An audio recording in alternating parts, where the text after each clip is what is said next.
Okay, we are at 12 noon Eastern time. Welcome everyone to the WSBA's latest Global Member Call. Today's topic is related to the IRS notices regarding virtual currency transactions.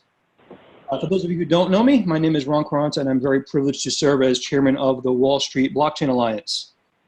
Some housekeeping for today's webinar. This webinar will be recorded, and all participants will be in listen-only mode. Those of you who have dialed in via the Zoom app, please submit your questions via the chat function, and we'll review that as part of the Q&A session towards the end. So let me stop talking and let me turn it over to our moderator now, Dr. Sean Stein-Smith. Good afternoon, and good morning, or good evening. Thank you so much for that, Ron. And I have the great pleasure to serve as the chair of the accounting working group at the Wall Street Blockchain Alliance, and also have the great privilege to be moderating our conversation here today. And so, I mean, we have a jam-packed panel of experts, which will be coming up on the Zoom screen in about a moment. But I would like to turn it over to our panelists to give a quick introduction of themselves: Michael, Mitchell, Brian, and Dimitri, all of whom are on the call and are ready and raring to go.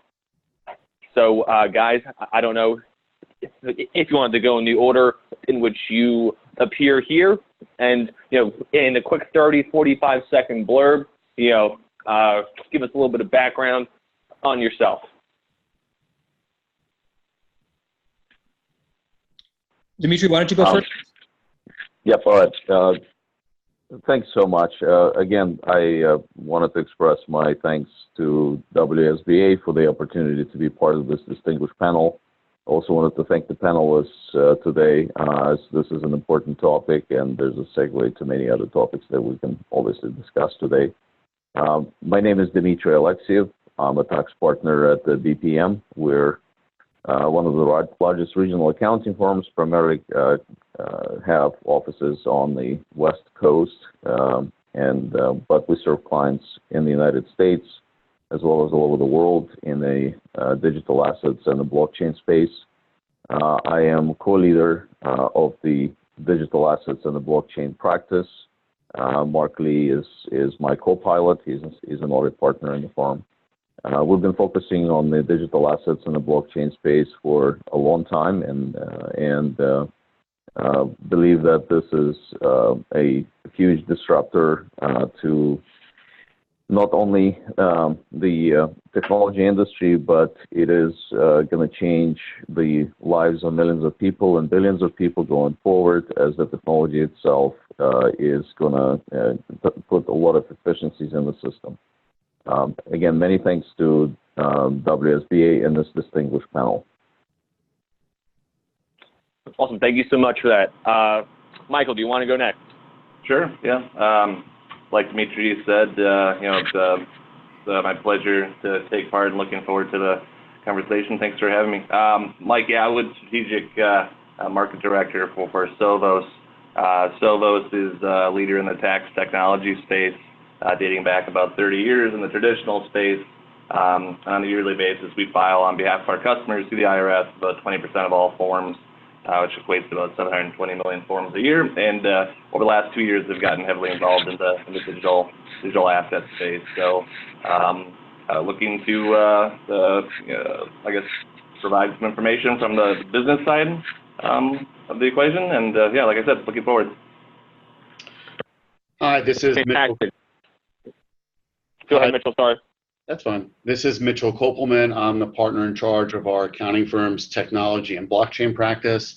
We actually got started in blockchain 6 years ago, which was an outgrowth of our fintech practice, which started 30 years ago. And we are working with clients all over the country as well as around the world on their blockchain matters, from tax to accounting to audit to privacy and security. You can read a lot more about our blockchain practice in this month's issue of Journal of Accountancy, online or in print, or in Accounting Today, both of which coincidentally did stories about our firm's blockchain practice that just came out in the last week.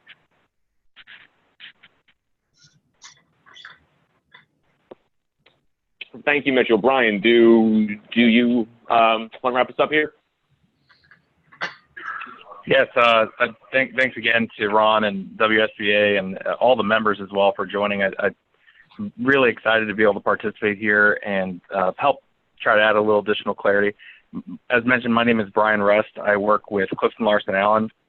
We are the 8th largest accounting firm in the U.S., and we have offices over, I want to say 110 offices throughout the country. I particularly work to spearhead our cryptocurrency and blockchain group as far as accounting, tax, consulting goes. I'm a senior associate here and our subject matter expert for cryptocurrency and blockchain. We have been working with clients in this space for quite some time, although not clearly defined as its own industry until more recently. And we've got everyone from large mining operations that are concerned about how to account for this, as well as long-term investors and developers who are building the solutions that are going to continue to spearhead this technology forward. So we're excited and interested in keeping on top of this space as well. I've been working with the AICPA Virtual Currency Task Force for a little while now, and this is an area that's obviously of a concern for them too. So happy to contribute what I can. Excellent. And if Ron, there aren't any other housekeeping items that you wanted to address right now, I was going to get us underway here, right? Because obviously there's a lot to talk about, and as all four panelists mentioned, it's a fast-growing space with a lot of other implications. No other housekeeping. Feel free to proceed. Okay, perfect. So the way that I figured we would sort of have our conversation get started is to first give sort of your interpretation as to sort of what exactly is this IRS notice all about, and more importantly, more sort of on the point, why is it being sent out now? And I believe it's being sent out now through the end of August to about 10,000 taxpayers. So one, sort of what is it? And two, why is it being sent out now? And I was going to open up the question to the panel to address in whichever order feels most natural.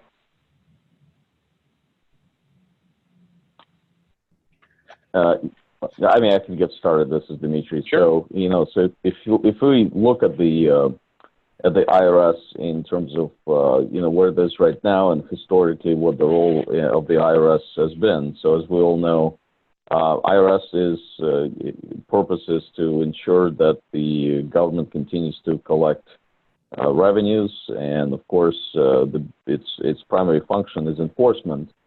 And enforcement is achieved through multiple different ways. And historically, a majority of what the IRS has done has been through audits, but there's been more emphasis placed on education, and there's some elements in this notice that we can talk a little more as well. But the IRS also has been under a lot of pressure since Notice 2014-21 had come out.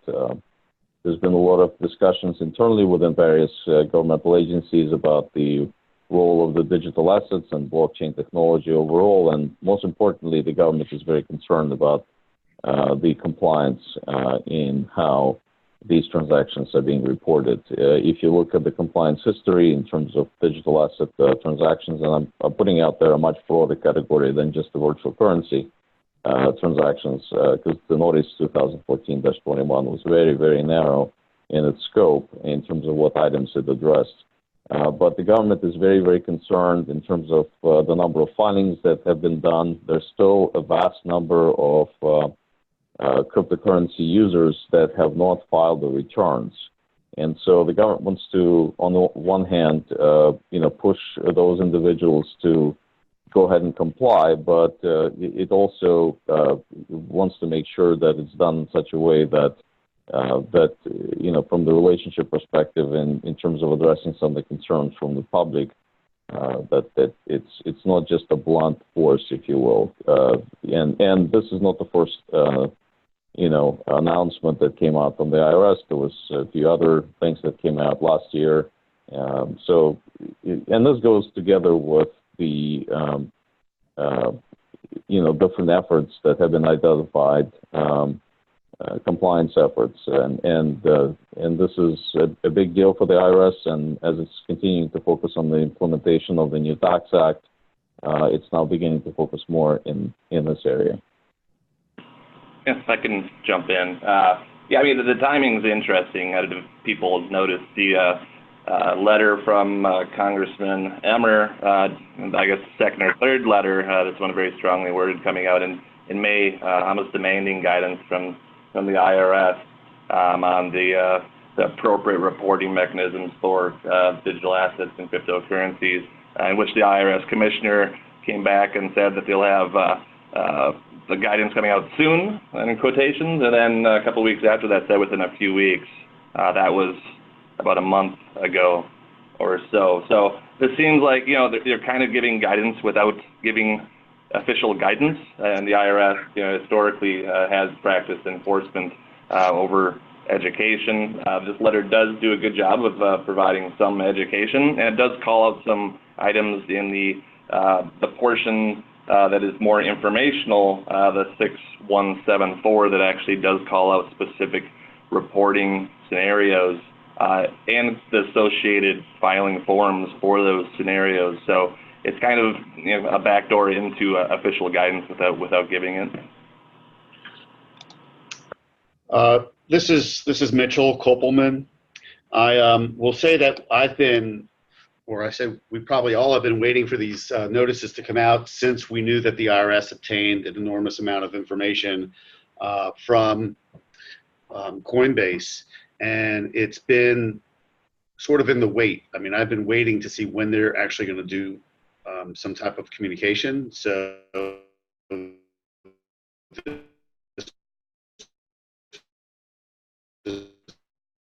expected, just for sorted where they decided that they had enough information to contact 10,000 taxpayers.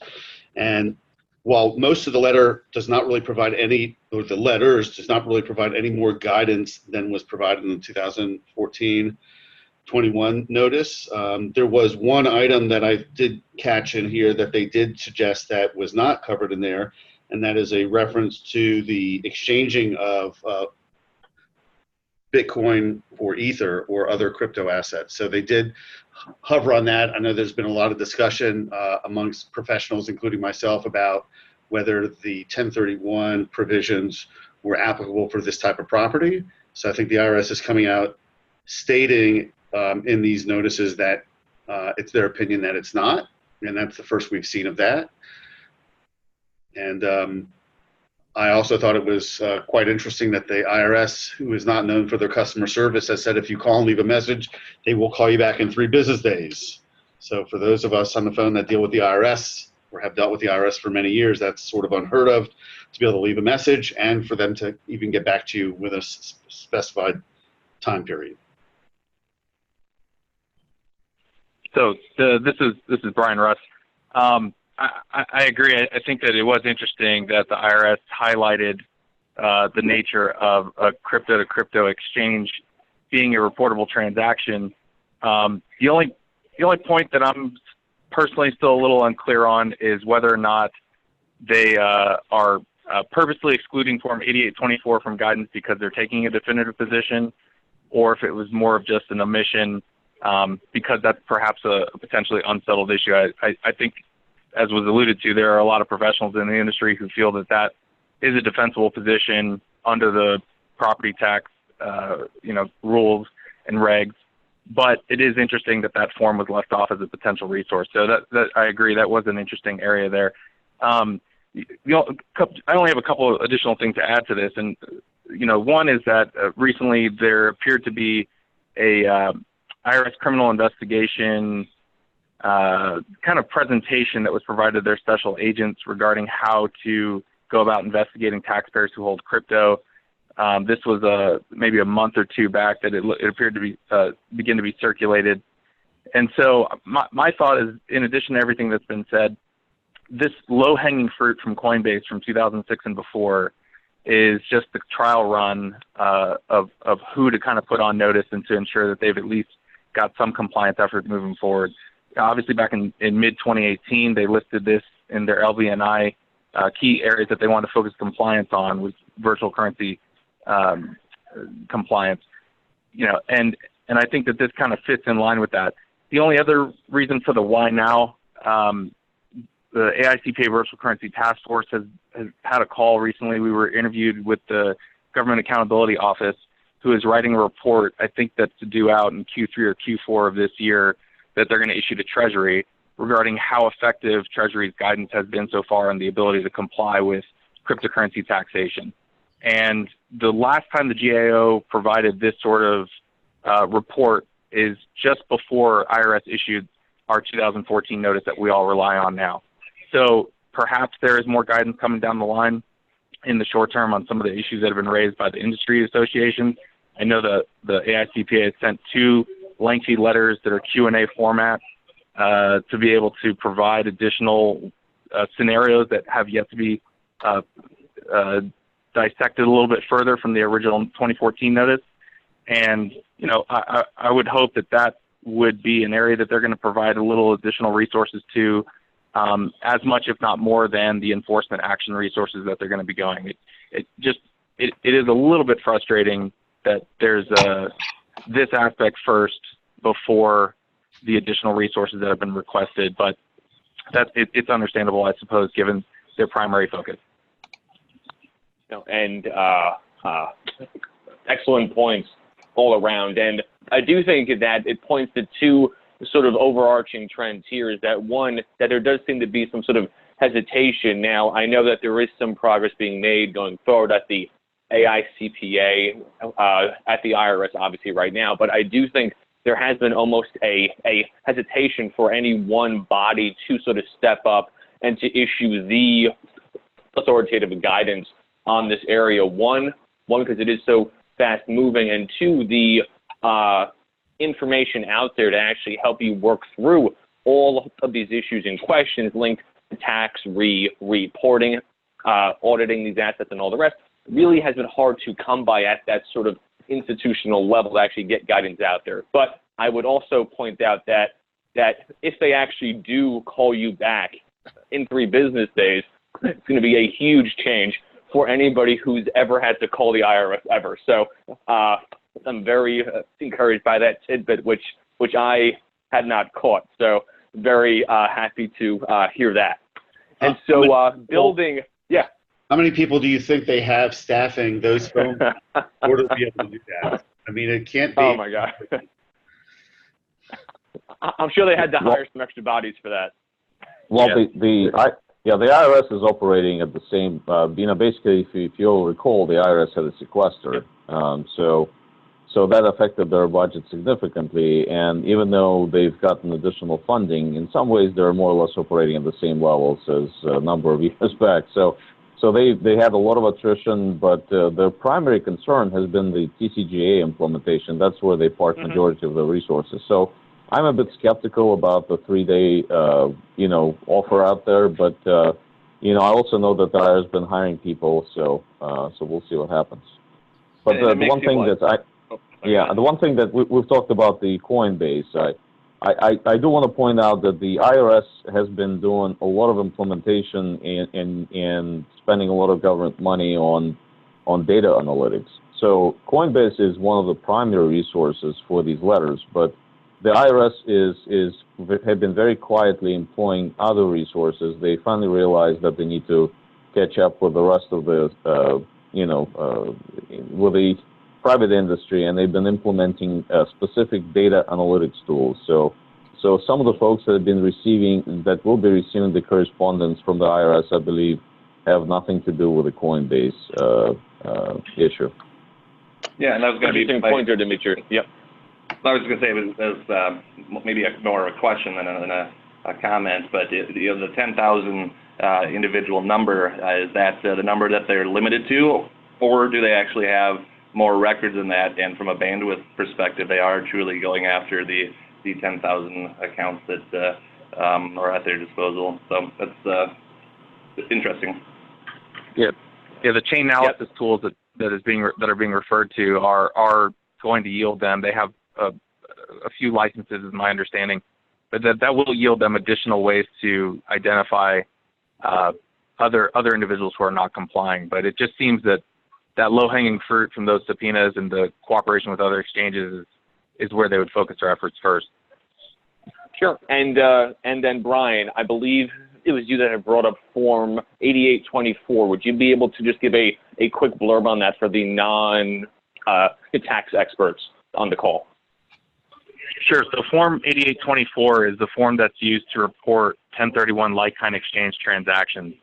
And this form is what, I would expect to have seen included if the IRS was going to come right out and state, yes, this is a like-kind exchange transaction. That said, again, I don't know that the omission explicitly means that that 1031 will not be eligible for 2017 and before transactions. It could have been omitted to avoid confusion, given that the like-kind exchange rules have changed for 2018 going forward. But it may also just be from a revenue aspect that until they're challenged on it, they don't want to open the door to giving up that potential revenue as well, because we've got clients who have come to us and said, I've paid in $2 million in 2017 and now I have $2 million worth of losses that I've got 2018. Is there any options here? So yeah, I don't know specifically which way that's going to go, but I do think it's interesting that it was omitted. It's definitely, when I noticed it, was something I brought up to our national tax office, and we're kind of reviewing it and looking back into it. I don't think it's necessarily changed any of our positions on what we felt before, but it is an interesting note. Understood. Yeah, and I'd agree with that. And so to sort of build on some of the comments made during our conversation, it was mentioned a few times that there are some different versions of these letters going out. And so one sort of just why are there these different versions? Is there any information out there or evidence that it's connected to dollar thresholds or other items like that? And more importantly, right, from a client service point of view, what does getting a certain version mean versus getting a different version? Because I believe that there are 3 versions of this letter that could be going out. And I don't know if, Michael, we wanted to start with you. What do those different versions mean for a client or a client firm who is getting one notice versus the other? Yeah, I think that the big difference is, 6173 requires a response under perjury, penalties of perjury. Essentially, the IRS is saying that we know that you either did not file or you have not filed for many years, and you were an owner and a trader of various currencies.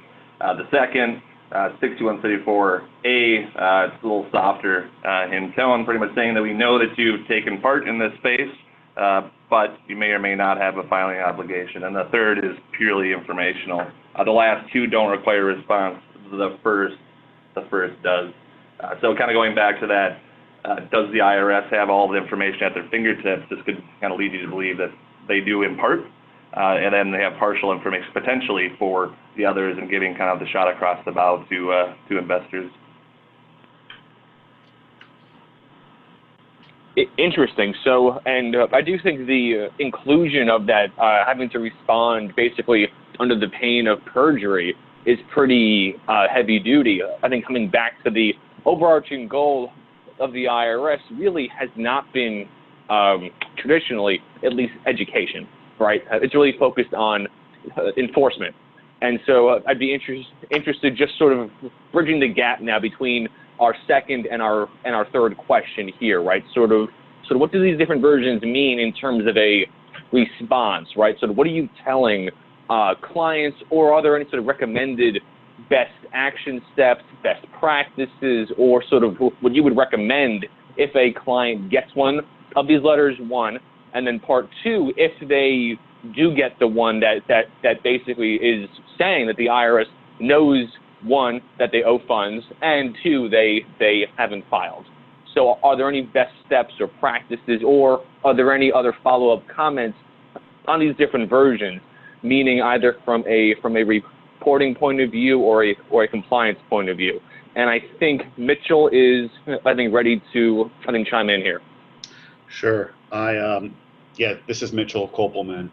Yeah, for sure, if you're getting the notice 6173, we're telling clients to call us right away, and we need to manage that with them. Of course, like usual, we'll obtain a power of attorney and contact the IRS probably sooner than later. And in those cases, either A, your client never reported their gains, or B, they reported them, but the IRS wasn't actually able to reconcile that to the information that they have with respect to what they got from Coinbase. And if you think about what we've been telling clients for a number of years is that years ago, when you sold stock in the stock market, the brokerage house only reported the sales. They never reported cost basis. And it wasn't until, I don't know, I might be dating myself, maybe 20 years ago, maybe less, that the brokerage houses started having a requirement that they had to report in certain cases, which today is most cases, is cost basis. So I think what the letter is not saying, because it's addressed again to individuals, or it could be to entities, that have Coinbase accounts. Is it saying the individuals, we're expecting you to report and comply? And I've been telling clients for years, if you want to report your gains and losses on your crypto asset transactions, that's our business. If you don't, that's your business, and you're not going to be our client. So we've been working with a lot of clients for 6 years in properly reporting their gains and losses, and what we've determined appropriate relative to forks and spending their crypto assets. But what the letters are not saying is to exchanges and ATM machine owners and other conduits, processors, is that there may be some reporting that you're going to start to have to do, like the brokerage houses, did years ago, as far as reporting like sales of assets. They may be saying you're going to start having to report this, and so that's, I think, one of the expected changes that's not in here that I expect to come down over the next few years.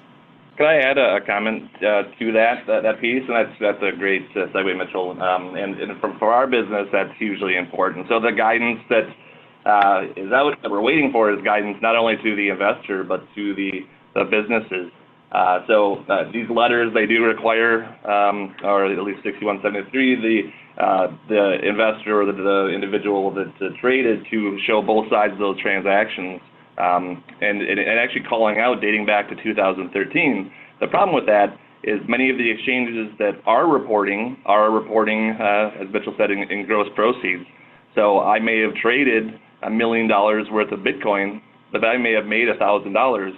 That trade, those gross proceeds could have been reported to the IRS as $1 million, and it would be up to me to prove that I didn't make $1 million off of those trades, potentially dated back to 2013. So if the exchange doesn't have the information, it's up to me. Where in the traditional space, it would have been with trade conference, things like that, predating the cost basis rule. But in this space, is that information even available dating back to 2013? So it's going to put many of the investors in a really precarious situation. This is Brian. Go ahead. Sorry, Mitchell. Yeah, so just real quick, and I promise I will, because we still have a few questions to go through here. So, this is all these letters. The IRS actually used these letters in the past, but this is your old carrot and the stick approach. I'm actually I totally agree with Mitchell and his approach on 6173 in terms of how it needs to be addressed. And of course, we're telling our clients the quality of records matters. There's one other matter that I think is important to bring up to everyone's attention here, is that if you look at the exchanges out there, and Mitchell mentioned the final regulations for brokers, we have 1012 and Section 6048 regs, and but there was an important case that happened a couple of years ago, and it's Keenan Turan case that effectively brought up an issue with instructions because that typically apply in a brokerage scenario. Because we're dealing here with the property transactions, there's this issue out there, and so far that issue has not been addressed, is that what are in fact the broker, whether or not the broker requirements would apply to exchanges and any other operators out there that are exchange-like in terms of the 1099 and other types of reporting that the brokerage firms typically have to do. And what I would say in this case is that, in this case, this is all carrot and the stick. I'm actually more worried about 6174 and 6174A letters for one simple reason is that we don't know what the IRS have. And, they could be taking, I'm not saying that they're taking kind of a devious approach here, but they know what they know, and 6173 in certain, it's kind of a given here. Question is, what is it that they know about those individuals that got the two other letters? Because there are notices right now that some taxpayers are receiving as a result of some of the 1099 filings. And I would say, and this is what we're telling our clients right now, is the quality of records matters, but standing orders and instructions also matters. So you need to make sure that you document your accounting methods, and if you're not getting the equivalent of a brokerage statement, you have to create your own statement effectively, and then you have to do some internal documentation, especially for those clients that have significant number of wallets and exchange accounts.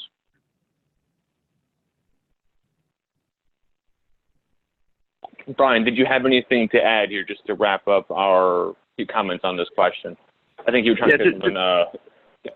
Yeah, just briefly. The only I agree with pretty much everything that's been said so far. I think it's many of the items that have been mentioned are the right approach. If I had to guess, which I hate to speculate, but to me the 6173s are the clients who never even filed a return, and I could be wrong on that. Perhaps luckily we have not had any clients bring these letters, the 6173, to us just yet. We've had mainly 6174As that have been brought to our attention. But if I was the IRS going after how I would, treat these, that the ones who have not filed returns, and I have spoken to some of those people in the past, although again they're not clients for reasons previously mentioned. But I would assume that those are the people who clearly have transactions that are, Bitcoin sold to U.S. dollars. That would be a very clear, reportable 8949 transaction, and I would think that that's part of the reason some of those letters are going out. Again, I could be wrong, but I think there's some nuance there. The 6174A, as mentioned, is the kind of middle ground as far as the letter goes, because there's a couple differences in the wording of the letter, and whereas that one says, just like 6174, that there's no requirement to respond, it also includes a sentence indicating that the IRS may reach back out with further inquiries or requests for documentation. So there's obviously a there for 6174As that they are looking to ensure have been addressed through amended or originally filed returns. And I think it was just recently touched on the challenges of the accounting record. And the AICPA's Virtual Currency Task Force, this is one of the primary issues that have been raised, is that there are no really clean ways in this industry with the way it currently operates. And again, this may change with some of the other regulations coming out from other governmental agencies. But there's really no easy way for the agencies that are acting as exchanges or traditional broker relationships in this case to be able to provide anything meaningful in the way to either taxpayers or to the IRS. So this is going to be a challenge. The accounting software tools that are available out there to be able to comply with the property rules of adequate identification versus FIFO. These are some of the challenges I think that are going to come from the 6174As, the 6174s, the 6173s. I think this is the next call we need to have, is going to be, okay, now what? Once some of these challenges have been brought up, because there's plenty of uncharted areas, especially when we have clients who do not have maybe complete records. And one of the challenges with incomplete records is the IRS going to say, we trust your basis? Are they going to say you get zero basis? Or are they going to say, we think this was income you earned in a prior year that you didn't report? And those three scenarios obviously have different tax consequences. So that's all I really have to say. The best steps, that are recommended to be taking is obviously, I just had a call last night with a client who had a 6174A, and he asked if there was a timeline he needed to respond, and I just basically said as soon as we can. But obviously, we need to be helping our clients get everything in order if they don't feel confident, that they are in line. But the next steps beyond that is, wait to see what the IRS's next steps likely are. Yeah. No, and excellent comments all on the board here. But I'd really say that some of the core takeaways are sort of that those fundamentals matter, right? Being in contact with your CPA, with your CPA firm, and focusing on the quality of those records, right? Making sure that all of those pieces of information are either there or they're there in the entirety that is possible.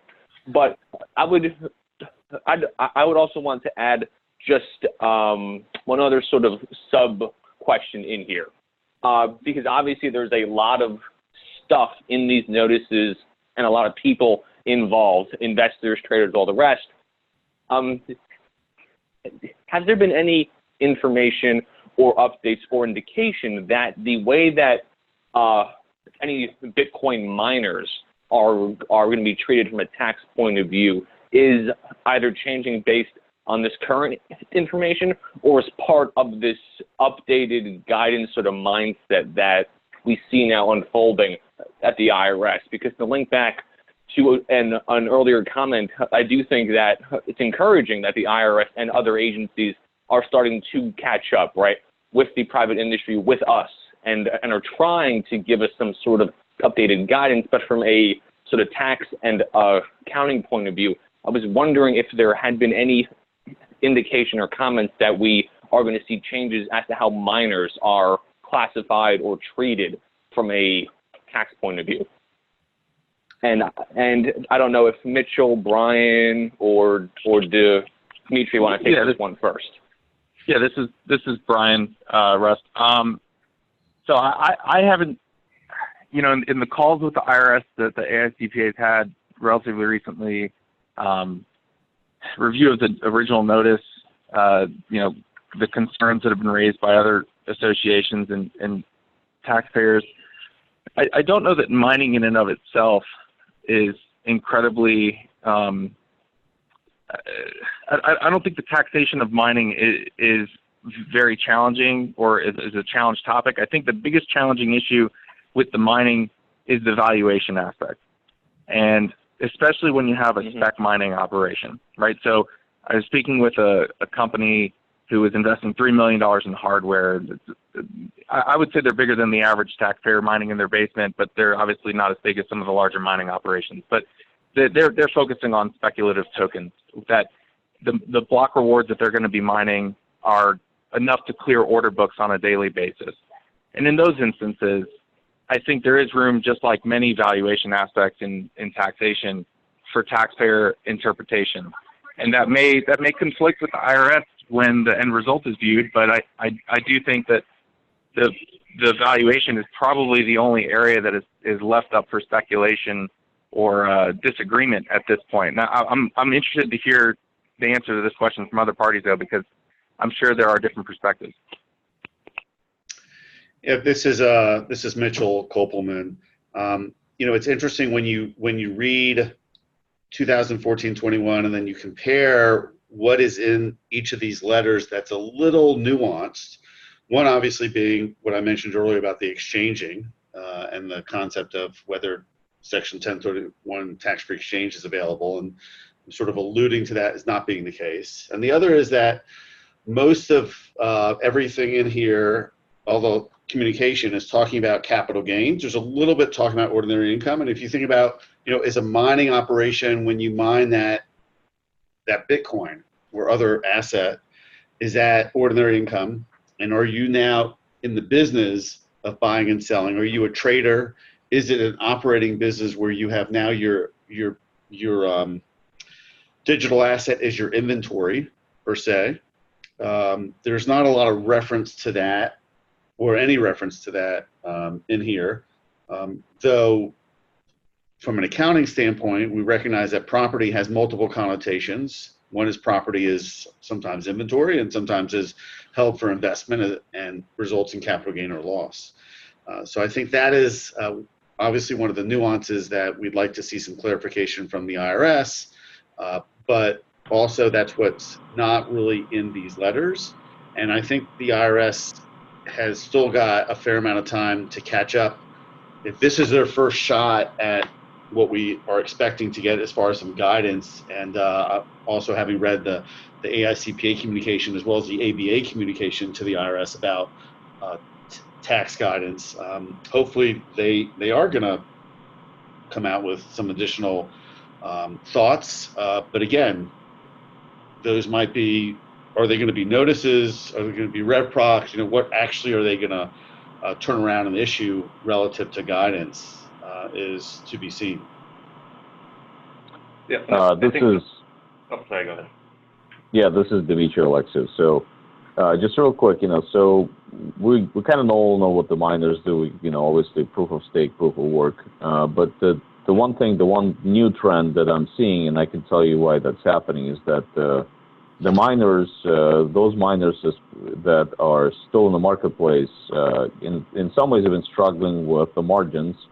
Some do well, some than others. But I'll just want to say out there that some of the miners are now getting into more exotic transactions. So, in some cases, it's not just a matter of whether or not they're doing, you know, obviously you have to go through your typical tax analysis on what's ordinary income, what's capital, and how it all fits together. But I would also say that some of the transactions that we're beginning to see get into more interesting areas like derivative instruments.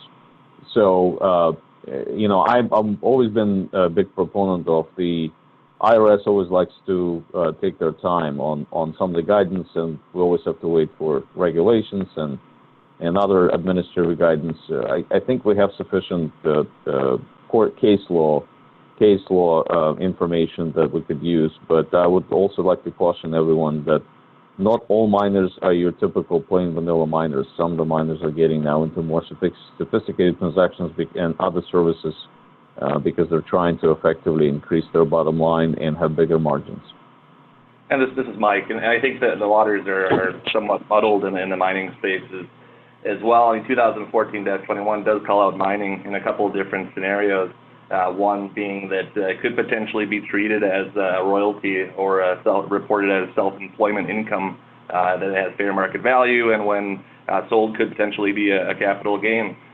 These letters don't speak to that, but they do call out Schedule C, D, and E, and pretty much saying if you're an independent contractor and you're received as payment virtual currency, that's Schedule C. If you receive supplemental income that could potentially tie back to mining, and that if you sold or disposed of it, Schedule D. So, you know, you kind of read between the lines. Unfortunately, I don't think many of the people that receive these letters, unless they go seek professional advice, will, you know, in all cases be able to read between those lines. Yeah, this is Brian again. I'd just like to add on to what I said earlier after the other comments were made, because I agree. You know, I'll take a step back. There are some cases of mining. Obviously, they're not all the same, and I appreciate that distinction being made. You know, for mining operations, when we have a client come to us who says that they're going to get into mining, we always have to dig into the very nature of what they're doing. Are they buying hardware and then leasing it out to a mining pool for hash power? Are they buying mining hashing power from a pool? And what does the contract look like? You know, are they sharing an operation where they're contributing the hardware and someone else is going to be managing it for them as a consultant sort of role? So I guess we do fall frequently with the mining operations into facts and circumstances to make sure that we're treating it the right way. At the core, you know, if you're the one operating the mining or the master node operation, you know, that's going to be an ordinary income activity, likely subject to self-employment if it's being treated as a trader business. You know, the notices include these different schedules. I don't know that they include them because they have data on these sort of taxpayers, or if they include them simply as, here are the other areas we would expect to see potentially hit for reporting cryptocurrency transactions. So I would say that the letters are heavily going to be based on the 8949 capital gain transactions data that they have. However, it is possible that they have some mining operation information as well. Although again, that would likely be far more difficult to identify given the nature of how mining rewards are paid out to generally not an exchange account held by the taxpayers. So, but yeah, great comments on the mining that I didn't originally bring up. There is a little bit of nuance there as to whether or not it's inventory if you hold it. I'm not necessarily of the opinion that it's inventory.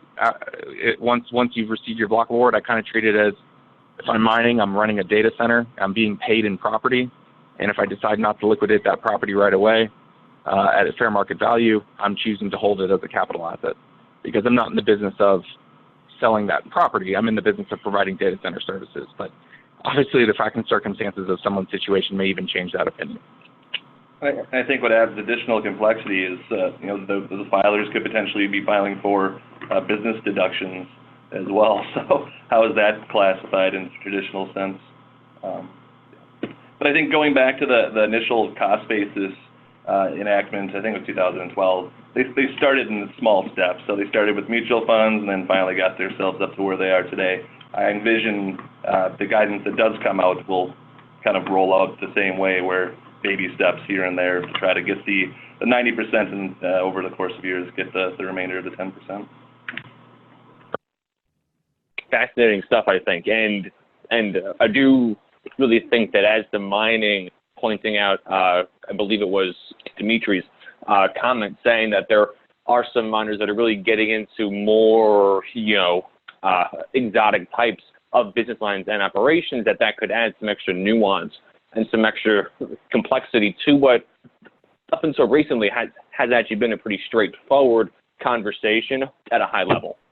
So to move on, and I do know that our conversation here today was sort of triggered by this IRS news and this IRS action. And so to sort of wrap up that thread of our conversation prior to moving on to some questions from the audience, which have been coming in, I would like to ask the panelists, starting with Dimitri, if you had to see 2 or 3 things in terms of updated guidance, increased clarity, or just better guidelines in the last half of 2019 or in 2020, what are those 2 or 3 top things? Now, I know I'm putting you on the spot, and it's awfully hard to narrow it down to two or 3 things, but if you could summarize briefly what 2 or 3 points of data or points of increased clarification might help you best going forward, that I think would add some real value here. Dimitri, want to start? Sure. Yeah. So this is Dimitri Alexa. Thanks so much. I would like to summarize it in this way. If you look at Notice 2014-21, it specifically addressed convertible virtual currency. There was absolutely nothing said about non-convertible virtual currencies, and we have a separate class of assets out there that's been actively used in the ecosystem. But I would put out there a much broader category of digital assets because that category continues to grow. And so the IRS has decided to do a very narrow scope, partly due to how the Treasury classified virtual currency, and that's okay. So what I'm hoping what the new guidance, I'm really hoping what it would do is it would address this other class of assets and more broadly address a lot of the other issues that we started having a discussion during this panel, specifically on exchanges, on forks, on other types of transactions that the IRS basically decided not to address in Notice 2014-21. But I also don't have necessarily very high expectations in terms of what this new guidance will address. I personally feel that they will address those issues that are of immediate concern, that are potentially revenue-generating items for the IRS, and in terms of the compliance effort. So, but I don't necessarily see that they would address a broader digital asset category. Michael, want to pick up from that? Yeah. Thank you, Dimitri, too. Those were some very, I think, well thought out comments. Yeah, I mean, for us, obviously, many of our customers are awaiting guidance from the IRS for a somewhat, different route that, they are the payors. Until they're told to report one way or another, in many cases, many aren't. Many are reporting gross proceeds, and many are reporting using the 1099-K, which is typically used for TPSOs or payment processors, things like that. So, I think the IRS giving guidance on breaking apart, ordinary income versus investment income is going to be a pretty important step, not only for the industry, but then also for the taxpayer, as I mentioned earlier. So obviously, cost basis, fair market value, all of those things that would be important from a 1099-B perspective. I guess I'm next. This is Mitchell Kopelman. Yes, Mitch. Yes. What do you? Yeah. Yeah, sure. I'm sorry. I agree with, by the way, all the comments that Dimitri and Michael shared. And to add to that, I often consider how long it took the IRS to provide a ruling on the taxation of frequent flyer miles, reward points, from airlines like Delta, American Airlines, American Express points.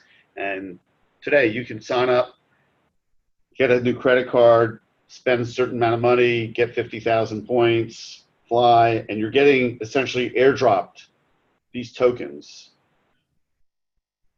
And we're going to see, in my opinion, from a business sense, more and more of that in the name of digital assets. That these are digital assets that are being airdropped to people, in some cases for performing a service, in some cases for not doing much other than like getting a new credit card. And I think the industry needs that in addition to the other comments that were made. And hopefully they won't take 20 years to do it, which is how long I believe it took the IRS to address frequent flyer miles formally. And we're working with a lot of clients that are what I would call non-blockchain clients, but are implementing blockchain technologies. And in many cases, they want to put in their reward mechanism, not too different from frequent flyer miles and reward points, but they want to do it with a digital asset. And so why would that be much different? Or is it different? So that's something that I'm looking for in addition to what the others shared. Makes sense, actually. Brian, do you have any, sort of pie in the sky hopes going forward? Yeah. Well, okay, good. hopes. Well, let me rephrase that. My enthusiastic yes wasn't related to my hopes. It was more so related to the number of pie in the sky requests that I think could be useful. But I will say that when the ASCPA Virtual Currency Task Force did have an opportunity on recently within the last month to interface with 3 of the team members from the IRS who are helping to develop, at least for the income taxation segment, the guidance or the approach to how they're going to be handling these transactions. Let me preface this by saying, unfortunately, it was very much non-starter as it goes to getting information out of them for as far as specifics.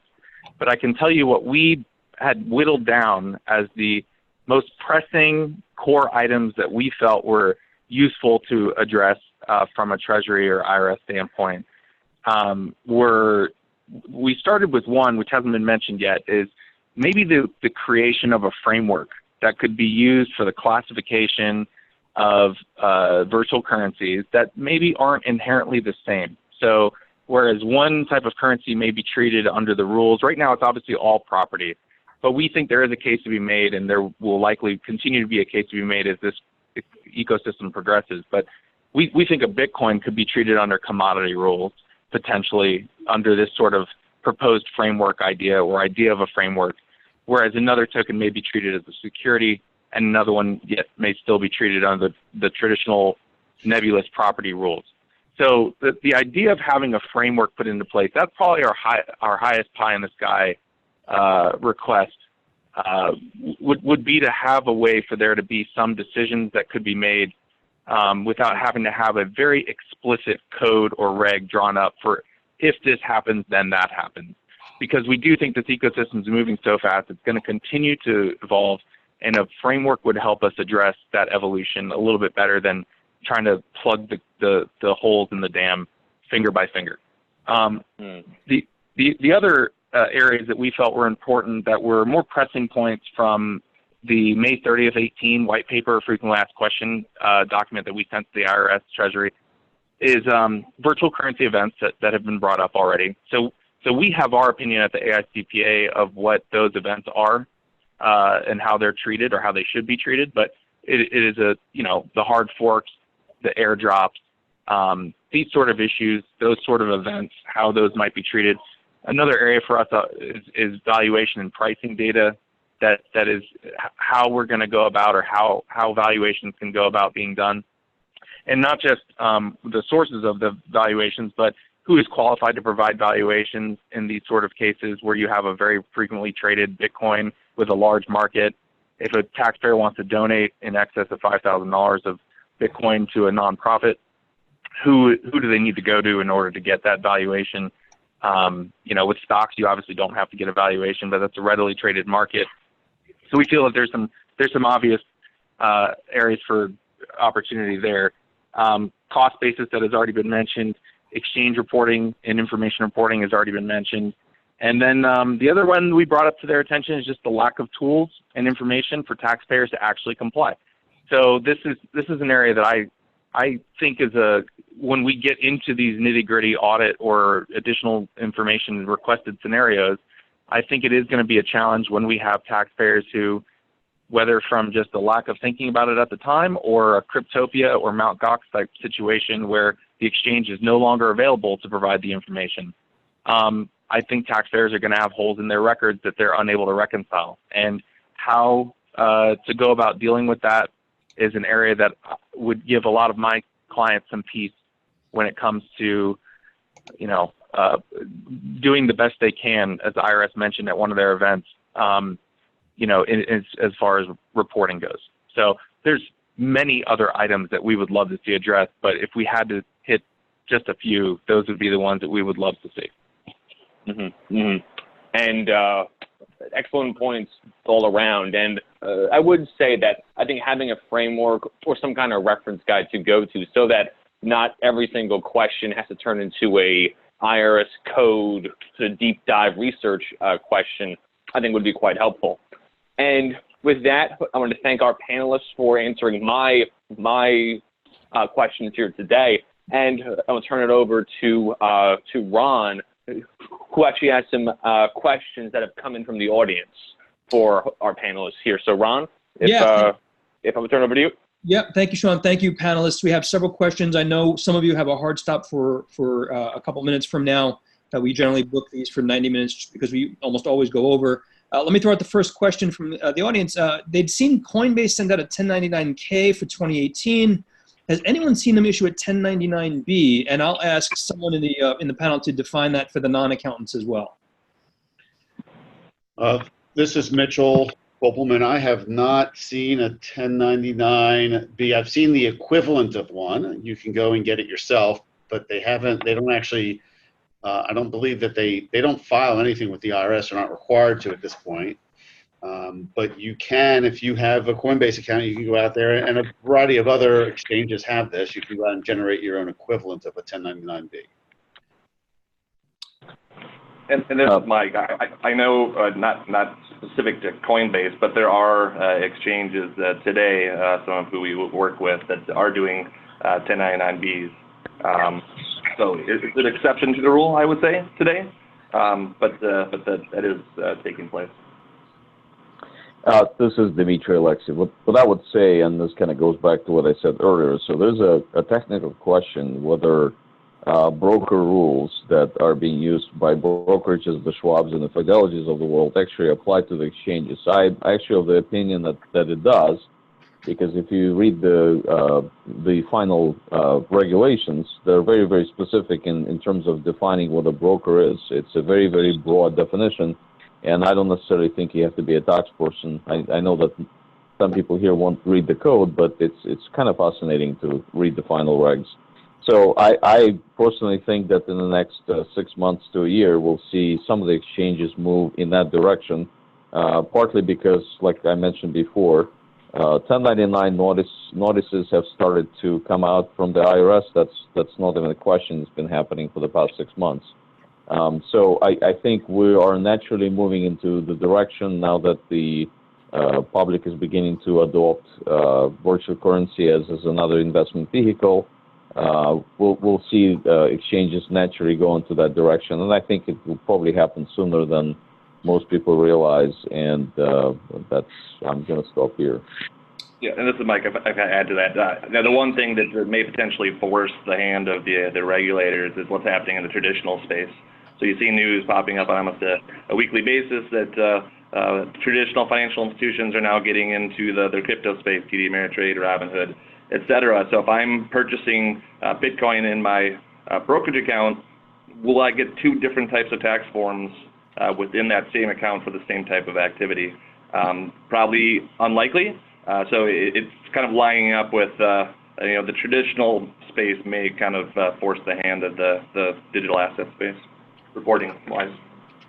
Great, thank you, everyone. Another question real quickly, and I'm certain this comes from some of our cryptocurrency colleagues. Quote, is there a statute of limitations on on the number of years that the IRS can go back to go for a fishing expedition? Any thoughts or any comments there? Not if you're audited. Well, the short answer, this is Dimitri Alexeyev. The short answer here is that if you never filed a return, the statute of limitation in this case wouldn't apply. So technically they could. I mean, administratively, it's hard for the IRS to go back a long time. But I can tell you that with the improvement of systems, that's at some point that the issue will become how far back can they actually go. So we're living in a world where data collection process is becoming, and then availability of information is the key. And I think a lot of people will be surprised a few years from now to realize that the government has made a tremendous effort in getting there. They're actively working with very large entities out there in terms of creating data centers and collecting the information. So from a data analytics perspective, I think the government is getting there. So I would say if you haven't filed a return, you have a lot of things to worry about. And I think that first letter, the 6173, which does kind of speak to non-compliance, I mean, that's right in that sweet spot of where they can pretty much go back unlimited amounts of time. Sorry. This is Mitch. I'll just add, there is a 3-year statute of limitations. But again, if you haven't filed, there is no statute. So those folks are not clients of ours yet. And I think, Brian, you had a comment as well. I think you're unmuted now. Yeah. Sorry, I had a technical issue that had me muted that I created. All right, so just real quick on the previous question regarding the 1099B versus 1099K. I think one other item that's going to move the hand, so to speak, is not just the brokers getting involved, the traditionals, but this financial action task force guidance that's been put out by the FATF regarding the required reporting for virtual asset service providers, which all of our centralized exchanges today that we typically think of are going to immediately fall under that. And there's a 12-month implementation of their draft guidance that's been set in place or set in motion. It doesn't specifically obviously require tax basis reporting, but the fact that they're going to have to start identifying the parties involved in sent received transactions will likely spur the need for them to go ahead and provide whatever data they do have available. So the cost basis issue is obviously always going to be there if it's an inbound transfer from a individual wallet held by a taxpayer. But the reporting mechanisms are going to have to be in place for that end of compliance as well. And then the only other item I would throw out, and it was kind of mentioned, is the 3 to 6 years versus no statute of limits. An interesting aspect of basis is is right, that there is no statute of limits on the basis records you need to maintain when you're claiming a capital gain or capital loss on a particular property or asset. So you've got a 3 or 6 year window for reporting accurately your income events, and obviously if you're not reporting anything, that's a different issue. But the basis records you're going to need to maintain to accurately claim your proper capital gain or capital loss, there is no limit on that aspect. So if you, and this has popped up in real estate before as an example, but if you've inaccurately accounted for the basis of a property, there is no limit in which the IRS can go back, to challenge your accounting of that basis. Great, thank you, Brian. We'll make this the last question. We're going a little bit over, and I'll throw that out here for all of you. For everyone in the audience who has additional questions, certainly feel free to email us and we'll convey them to our panelists. But last question, any thoughts on gifting rules related to BTC or ETH? And I think the 2019 limit is 15,000. I don't have any experience even answering this, but I'd be interested in the panel's perspective. Mitchell, do you want to start? Sure. If you're gifting, so let's look at gifts in two different ways. One is gift to a charitable organization, and one is gift to an individual, like a family member. So you're gifting, it's fair market value. So if you're gifting to a relative and you're exceeding the annual limit, and you may dig in or may not dig into your lifetime exclusion, but if you're doing a gift, it has to be done and accounted for in fair market value. So the question, of course, is what's the date of the gift? What's the fair market value? Obviously, you have valuation concerns. We've done a lot of valuation work for a lot of digital assets.